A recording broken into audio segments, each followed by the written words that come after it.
ये शादी सिर्फ मैंने अपनी बेटी के लिए की है, इसीलिए मुझसे ज़्यादा उम्मीद मत रखना। वो उसे अपने बेड पर रिवायती दुल्हनों की तरह बैठे देखकर नागवारी से बोला, तुमने ये सोचा होगा कि तुम मुझसे शादी करके मुझे हासिल कर लोगी, तो ये भूल है आपकी, क्योंकि मेरे दिल में सिर्फ मेरी पहली बीवी बसती है। वो अपनी पहली बीवी का नाम मोहब्बत से लेकर सर्द लहजे में बोला, ये फूलों से सजा कमरा कभी भी तुम्हारा नहीं होगा। याद रखना, ये फूल मेरे बीवी के चले जाने के बाद मेरी जिंदगी से भी चले गए। अब सिर्फ कांटे ही कांटे रह गए हैं मेरी जिंदगी में। वो यकदम से जनूनी अंदाज में बेड पर लगे गुलाब के फूलों की लड़ियों को बेदर्दी से खींचकर नफरत से बोला।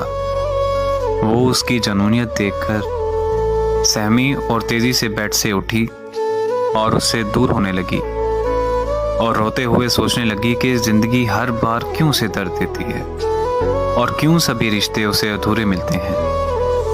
वो सख्ती से फूलों को फेंककर उसकी जानिब बढ़ा और उसे सख्ती से कंधों से पकड़कर खींचते हुए कमरे से बाहर निकाल दिया और सामने अपनी बेटी के कमरे के सामने पहुंचकर उसे धक्का देकर सर्द लहजे में कहने लगा, याद रहे कि तुम मेरी मौजूदगी में सिर्फ इसी कमरे में रहोगी, और अगर तुम्हें कमरे से बाहर देखा ना तो वो दिन तुम्हारा यहाँ आखिरी दिन होगा।